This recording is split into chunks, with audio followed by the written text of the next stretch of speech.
E-Classroom, sponsored by রাষ্ট্রীয় মাধ্যমিক শিক্ষা অভিযান, ত্রিপুরা রাজ্য মিশন। মাধ্যমিক স্তরের শিক্ষার গুণগত মানকে সুনিশ্চিত করার লক্ষ্যে রাষ্ট্রীয় মাধ্যমিক শিক্ষা অভিযান, ত্রিপুরা রাজ্য মিশন কর্মরত মাধ্যমিক স্তরের শিক্ষক ও বিদ্যালয় প্রধানদের প্রশিক্ষণ, বিজ্ঞান শিক্ষণ সামগ্রী প্রদান, ছাত্রীদের আত্মরক্ষামূলক প্রশিক্ষণ, মেধায় পিছিয়ে পড়া ছাত্রছাত্রীদের বিশেষ শিক্ষাদান, প্রতিবন্ধীদের জন্য অনুদান, রাজ্যে কলা উৎসব আয়োজন সহ অন্যান্য কর্মসূচি রূপায়ণ করছে। জানেন কি, বিদ্যালয় ছুট সারা দেশের একটি জ্বলন্ত সমস্যা। এই সমস্যা সমাধানে রাষ্ট্রীয় মাধ্যমিক শিক্ষা অভিযানের উদ্যোগে আগামী 1 জানুয়ারি থেকে সপ্তাহব্যাপী বিদ্যালয় ফিরে চলো কর্মসূচি গ্রহণ করা হয়েছে। 14 থেকে 16 বছর বয়সী সমস্ত ছেলে মেয়েদের মাধ্যমিক শিক্ষা সম্পূর্ণ করার জন্য আপনারা সবাই এগিয়ে আসুন। মাঝপথে যারা লেখাপড়া ছেড়ে দিয়েছো বন্ধুরা, তোমরা বিদ্যালয়ে আবার ফিরে এসো। রাষ্ট্রীয় মাধ্যমিক শিক্ষা অভিযান।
হ্যালো স্টুডেন্টস, তোমরা কেমন আছো?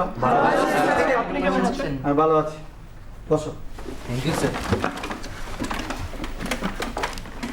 আচ্ছা, আমরা প্রত্যেকেই প্রতিদিন কিছু না কিছু কাজ করি। প্রত্যেকেই করি।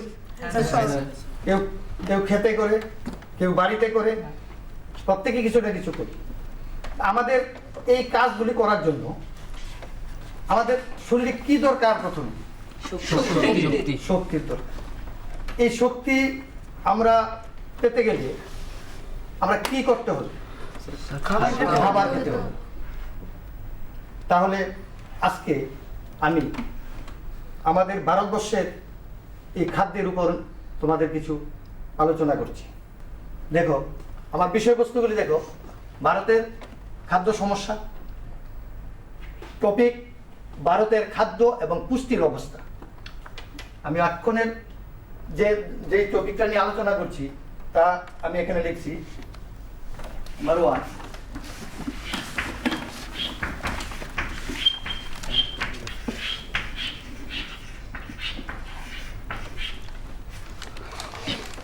ভারতের খাদ্য এবং পুষ্টির অবস্থা, এই টপিকটা নিয়ে আমি আলোচনা করছি।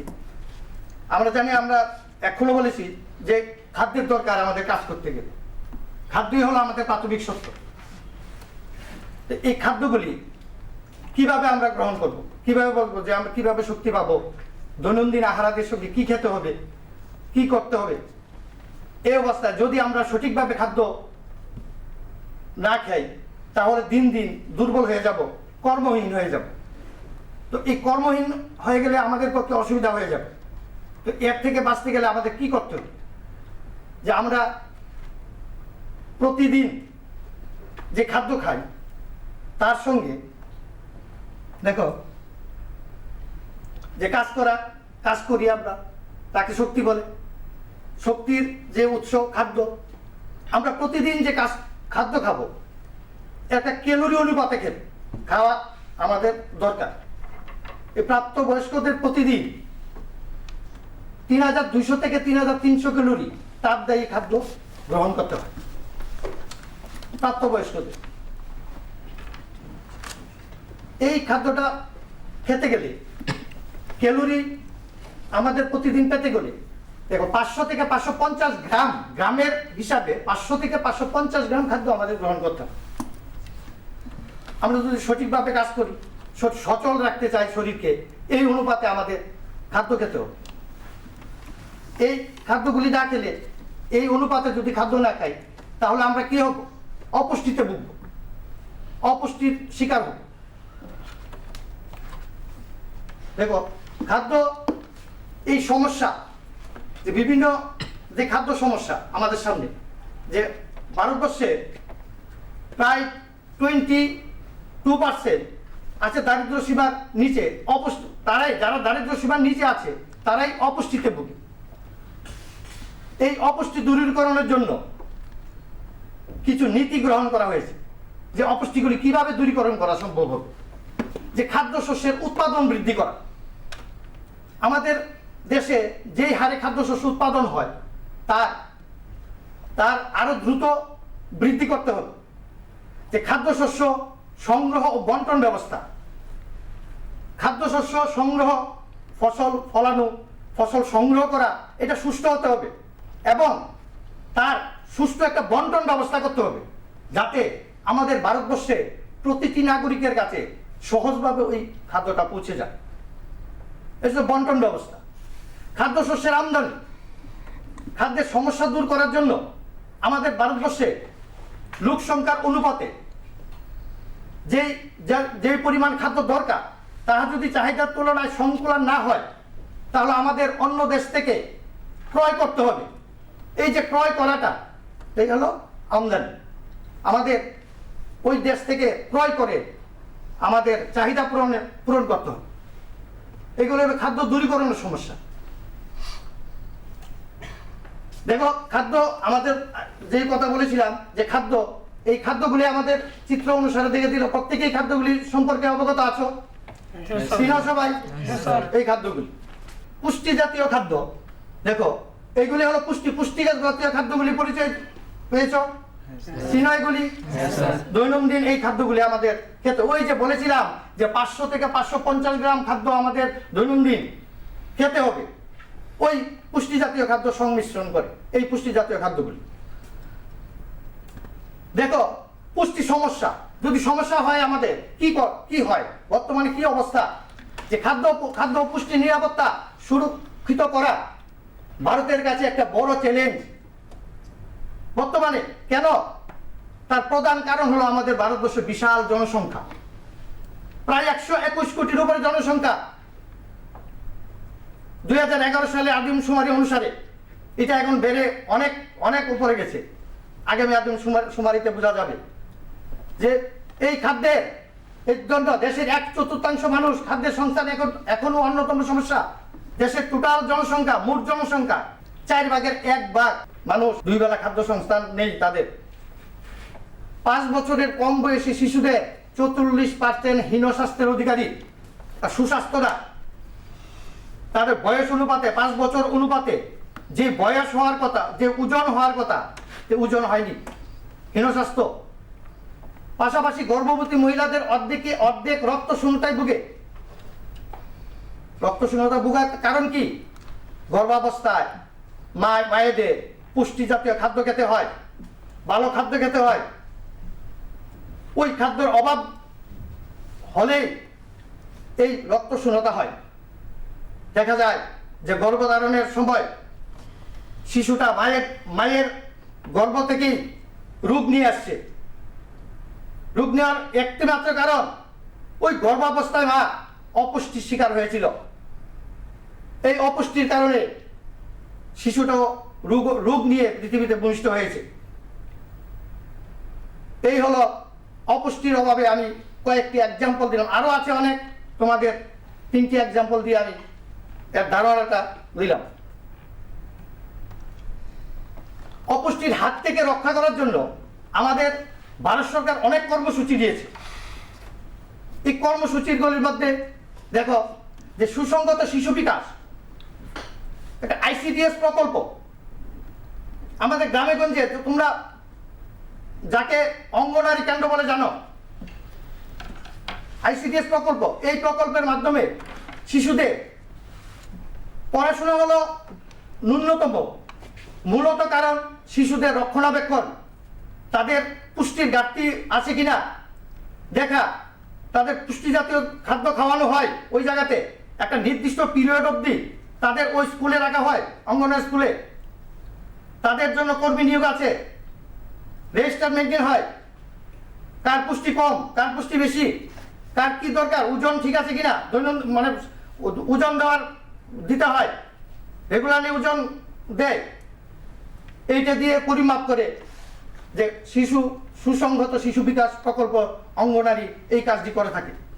বিদ্যালয়ে মিড ডে মিল তোমরা দেখেছো, আমাদের বিদ্যালয়গুলিতে প্রথম থেকে অষ্টম শ্রেণী পর্যন্ত মিড ডে মিল, দুপুরবেলা খাওয়ার, সবজি বাদ 2 দিন, ডিম বাদ 2 দিন, খিচুড়ি 2 দিন, এই 6 দিন দেওয়া হয়। মূলত উদ্দেশ্য কি? তাদের পুষ্টি যাতে ঘাটতি না হয়। আর আরেকটি কারণ হলো যে ভারতবর্ষে যে দারিদ্র সীমার নিচে বসবাসকারী যেই সকল শিশুরা আছে, তারা একটা ভালো শ্রেণী আছে যে তারা বিদ্যালয়ে যেতে আগ্রহী না। কেন? ওই খাওয়ার জুটে না ঠিকভাবে, অনাহারে বিদ্যালয়ে যাবে না। ওই চিন্তা করে, ওই মাথায় রেখে ভারত সরকার এই মিড ডে মিল চালু করেছে তাদের জন্য, যে বাড়ি থেকে যাতে আগ্রহ প্রকাশ করে যে না, স্কুলে গেলে খাবার পাবো, আমি স্কুলে গেলে খাবারটা আমি পাবো, ওই আশায় যাতে স্কুলে যায়, স্কুলমুখী হয়, যার জন্য এই মিড ডে মিল প্রকল্প চালু করেছে। অন্তর্দয় অন্ন যোজনা, বয়স্কদের 1 টাকা, 2 টাকা, 3 টাকা, কোনো জায়গা বিশেষ, রাজ্য বিশেষ এই স্কিম চালু করেছে চাল দেওয়ার জন্য। ভারত সরকার এই কর্মসূচি হাতে নিয়েছে।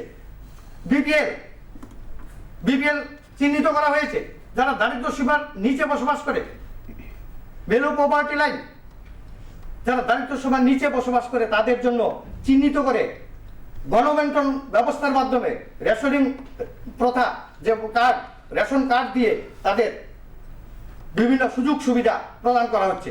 আমি দেখো, এই যে মিড ডে মিল দেখিয়েছিলাম, এই চিত্রটা তোমাদের সামনে তুলে ধরলাম, যে বিদ্যালয়ে যে কিভাবে তাদের পুষ্টির জন্য ভারত সরকার যে কর্মসূচি নিয়েছে, কর্মসূচিটা তোমাদের চোখের সামনে দেখিয়ে দিলাম। পুষ্টিকর খাদ্য এবং শিক্ষা আমাদের নিতান্ত প্রয়োজনীয় জিনিস। আপনি কি জানেন, বর্তমানে ত্রিপুরায় বিদ্যালয় শিক্ষা দপ্তরের অধীনে মধ্যাহ্ন আহার প্রকল্পের উদ্যোগে সবকটি বিদ্যালয়ে সবজি বাগান গড়ে তোলা হচ্ছে। ছাত্রছাত্রীদের পুষ্টিকর খাদ্য প্রদান করার লক্ষ্যে সেই বাগানে উৎপাদিত সার এবং কীটনাশকবিহীন সবজি প্রথম থেকে অষ্টম শ্রেণীর শিক্ষার্থীদের মিড ডে মিলে ব্যবহার করা হয়। চলুন শিক্ষার্থীদের স্বাস্থ্যকর এবং নির্ভেজাল খাদ্য প্রদান ও সুস্থ সমাজ গড়ার লক্ষ্যে আমরা সবাই এগিয়ে আসি এবং প্রত্যেকটি বিদ্যালয়ে সবজি বাগান গড়ে তুলতে বিদ্যালয় কর্তৃপক্ষকে সাহায্য করি।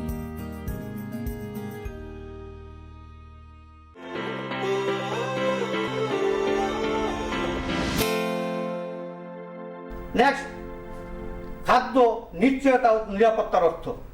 খাদ্য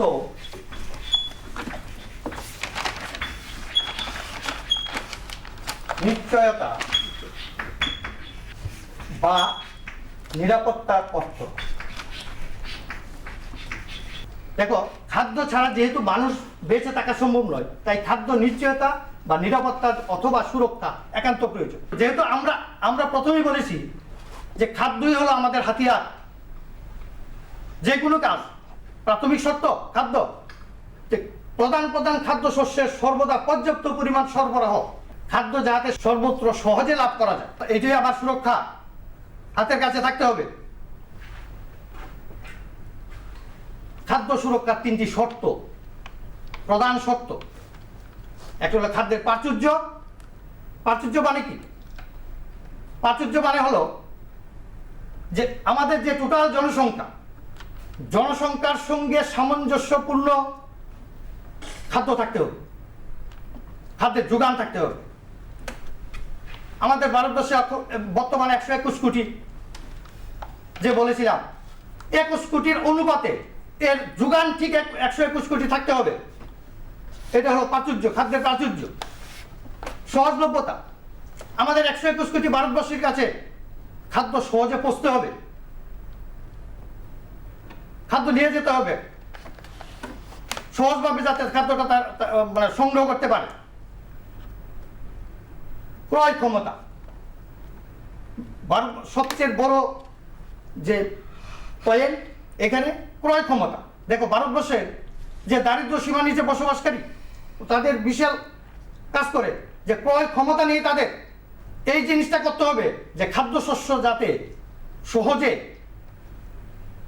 সঠিক দাম একটা নির্ধারণ করতে হবে, যে সবাই যাতে ক্রয় করতে পারে। এখানে ধনী গরিব আলাদা করে হবে না, দারিদ্র্যের কথা মাথায় রেখে খাদ্যের একটা মূল্য নির্ধারণ সঠিক জায়গায় যেতে হবে, যাতে তারা ক্রয় করতে পারে, সহজে ক্রয় করতে পারে। 3 নম্বর পয়েন্ট, খাদ্য সুরক্ষার প্রয়োজনীয়তা।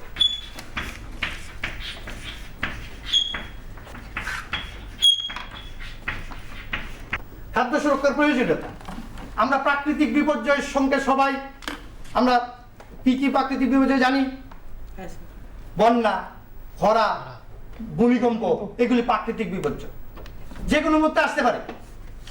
এটি আমাদের ইচ্ছাকৃত না, যে মানুষের ইচ্ছাকৃত না যে এখন বন্যা নামিয়ে আসবো, বা খরা নামিয়ে দেব, ভূমিকম্প নামিয়ে দেব।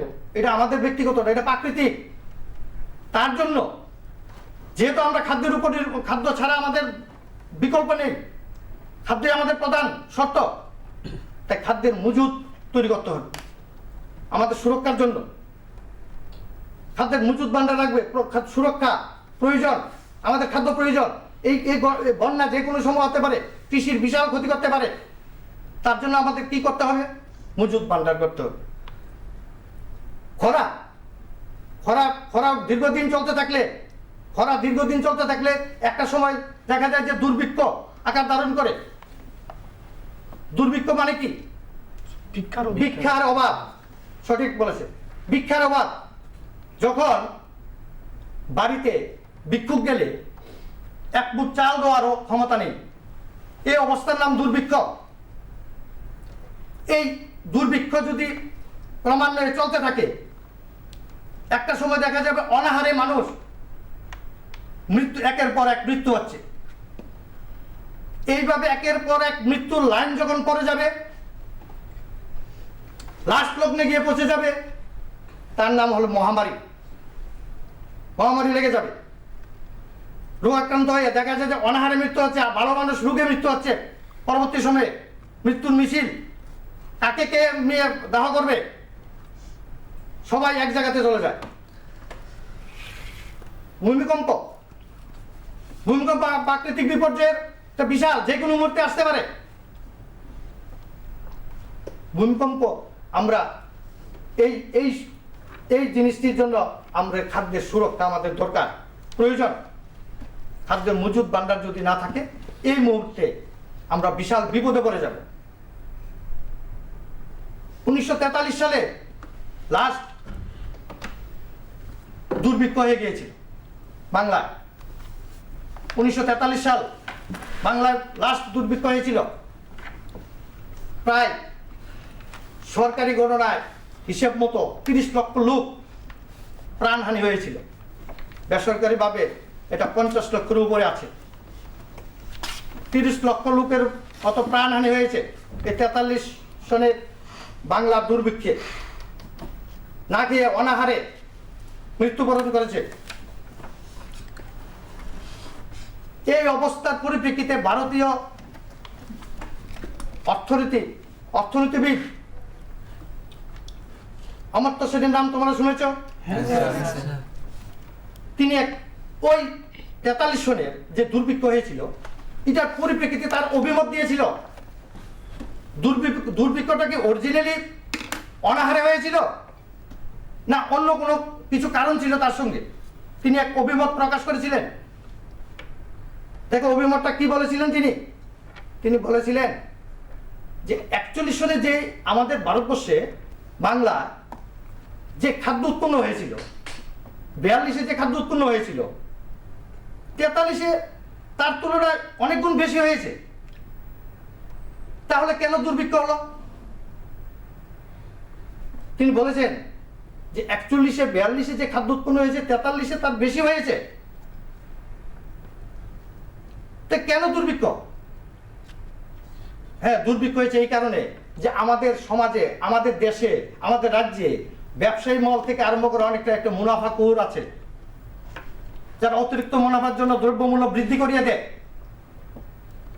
যে একটা যে বলেছিলাম যে দারিদ্র সীমার নিচে বসবাসকারী লোকের জিনিসপত্রের মূল্য, দ্রব্যমূল্য এমন বাড়িয়ে দিয়েছে যে একটু দুর্ভিক্ষের হাওয়া পেয়েছে, দ্রব্যমূল্য বৃদ্ধি করে দিয়েছে। আর মেজর একটা অংশের ক্রয় ক্ষমতা তাদের নাগালের বাইরে চলে গেছে, যার ফলে তারা দ্রব্য যে দৈনন্দিন খাদ্যের যে জিনিসপত্র ক্রয় করা তাদের পক্ষে সম্ভব হয়নি। ওই অবস্থাতে না খেয়ে অনাহারে আরো বেশি লোক মারা গিয়েছে। ডাক্তার অমর্ত্য সেনের অভিমত এটি হয়েছে, আর এখনো হয়। বর্তমানে আমাদের বাস্তব চিত্র এটা। একটু দেখবে, একটু কোনো না কোনো জায়গাতে একটু একটু একটু খবর পেলে যে এখানে 10 পড়েছে, গাড়ি বন্ধ, দেখবে মুনাফা যারা স্টকিস্ট তারা হঠাৎ করে মূল্য বৃদ্ধি করে দেয়। তো এতে কি হয়, যারা সমাজের একটু উচ্চ শ্রেণী তার পক্ষে মানে অসুবিধা হয় না। অসুবিধা হয় কাদের? যারা দারিদ্র সীমার নিচে বসবাসকারী, যাদের যাদের স্বল্প রোজগার, তাদের স্বল্প আয়, এই ধরনের লোকরা অনাহারে অর্ধাহারে না খেয়ে মরতে হয়। ওই তখনই অনেকটা সময় আমরা কি করি, যে এটা দুর্ভিক্ষ বলে চালিয়ে দিই, যে এটার পেছনে কি দোষ কি গুণ বিচার করি। দেখো দুর্ভিক্ষের চিত্র, যে 43 সালে কি হারে মানুষ মৃত্যুর মিছিলের মতো মৃত্যু, কাকে কে নেবে? আমাদের এখানে আমরা সামাজিকতা চিন্তা করলে যে একজন লোক মারা গেলে আমরা 10 জন নিয়ে যাই, কে নেবে তাকে? কি অবস্থা পরিস্থিতি, না খেয়ে অনাহারে অর্ধাহারে মৃত্যুর মিছিল।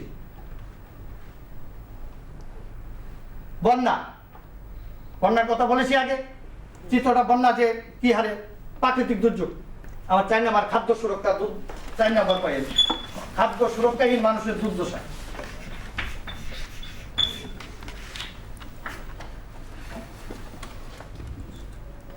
খাদ্য সুরক্ষাহীন মানুষের দুর্দশা। দেখো দীর্ঘস্থায়ী অনাহার, এর মধ্যে দীর্ঘস্থায়ী অনাহার, যারা দীর্ঘস্থায়ী অনাহার বলতে আমরা কি বুঝি, যে যারা দীর্ঘদিন ধরে দারিদ্র সীমার নিচে বসবাসকারী যে লোক, তারা দিনের পর দিন অনাহারে ভুগতে ভুগতে একটা সময় তারা মৃত্যুর সঙ্গে পাঞ্জা লড়ে। এই ধরনের অনাহারী যারা, তাদেরকে বলি আমরা দীর্ঘস্থায়ী অনাহার। দেখো মৌসুমী অনাহার, এটা বিশেষ করে কৃষির সঙ্গে যারা, কৃষি শ্রমিক যারা কৃষিকাজের সঙ্গে জড়িত, তারা বছরের একটা সময় কৃষি কাজ করে, নিজস্ব ক্ষেত অন্যের খেতিতে কাজ করতে থাকে, আর একটা সময় তারা বাড়িতে বসে থাকে। তখন তাদের কোনো আর্থিক অভাব অনটনে পড়ে যায়। তারা ওই সময়টাতে তারা জলের সেচের ব্যবস্থা থাকে না, কাজ করতে পারে না, তারা ওই অনাহারের আওতায় পড়ে, মৌসুমী অনাহার। আজকের যে আলোচনা করেছি তোমরা মোটামুটি বুঝেছো সবাই? আমি দুটো প্রশ্ন করি তোমাদের। লাস্ট কত খ্রিস্টাব্দে বাংলায় দুর্ভিক্ষ হয়েছে বলো মেহরাজ ইসলাম? স্যার 1943 খ্রিস্টাব্দে। কারেক্ট। বসি, তোমাকে আরেকটা প্রশ্ন করি লাস্ট, যে আমাদের পুষ্টির যে বলেছি, পুষ্টির অভাবে কি রোগ হয়? কারেক্ট। বসো।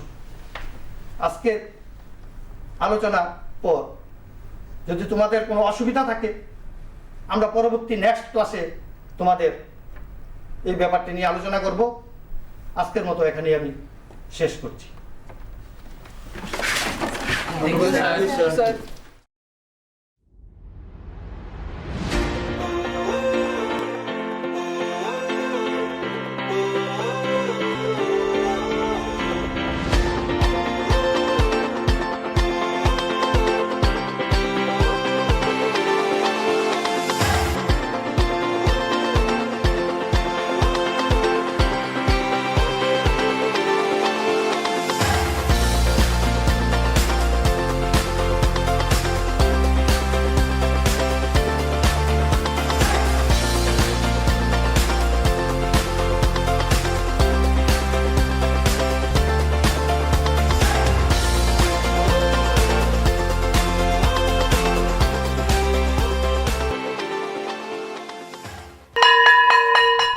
ড্রপ আউটের ঘুচিয়ে ক্ষত, স্কুলে পড়ুয়ার বাড়ছে ভিড়, সর্বশিক্ষা মিড ডে মিলে স্কুল সকলের আশার নীড়। রাজ্যের 6 থেকে 14 বছরের সব শিশুদের বিদ্যালয়ের আঙিনায় এনে তাদের বুনিয়াদী শিক্ষা সুনিশ্চিত করতে সর্বশিক্ষা অভিযান বদ্ধপরিকর। তাদের শিক্ষার সুবিধার জন্য রয়েছে বিনামূল্যে পাঠ্য বই, বিদ্যালয়ের পোশাক, উন্নত মানের পড়াশোনা, স্বাস্থ্যসম্মত শৌচাগার, বিশুদ্ধ পানীয় জল, পুষ্টিকর মধ্যাহ্ন আহার, খেলাধুলার ব্যবস্থা এবং আরও অনেক কিছু। হ্যাঁ, তাই দেরি না করে আজই আপনার এলাকার সব শিশুদের নিকটবর্তী সরকারি বিদ্যালয়ে ভর্তি হতে উৎসাহিত করুন। E-Classroom was sponsored by রাষ্ট্রীয় মাধ্যমিক শিক্ষা অভিযান ত্রিপুরা রাজ্য মিশন।